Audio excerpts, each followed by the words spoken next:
আজকে তোমাদের দেখাবো কিভাবে তোমরা ডিবিটি লিঙ্ক করবে। এনপিসিআই বলে সার্চ করবে, করার পরে যে প্রথম ওয়েবসাইটটা আসছে এর উপরে তোমরা ক্লিক করবে।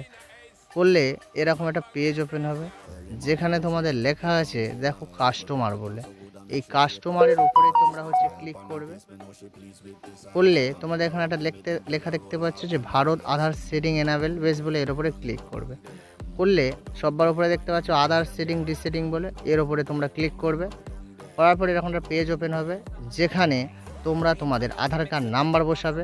এখানে সেটিং অপশানের উপরে ক্লিক করবে। তোমরা কোন ব্যাংকের বই, এখান থেকে তোমাদের ব্যাংকের বইয়ের নামটা সিলেক্ট করবে। করার পরে তোমরা যদি নতুন ডিবিটি লিঙ্ক করতে চাও তাহলে 1 নম্বরের উপরে ক্লিক করবে, ফ্রেশ সেটিং। সেম ব্যাংকের বই একটা থেকে আরেকটা ডিবিটি লিঙ্ক করতে চাইলে দ্বিতীয়টা, আর একটা থেকে অন্য ব্যাংকের বই ডিবিটি লিঙ্ক করতে চাইলে তৃতীয়র উপরে ক্লিক করবে। এখানে তোমাদের ব্যাংকের বইয়ের অ্যাকাউন্ট নাম্বার, এখানে পুনরায় আবার অ্যাকাউন্ট নাম্বার বসাবে। এখানে টিক চিহ্ন মেরে ক্যাপচার কোড বসিয়ে সাবমিট মারলেই বন্ধুরা তোমাদের ডিবিটি লিঙ্ক হয়ে যাবে।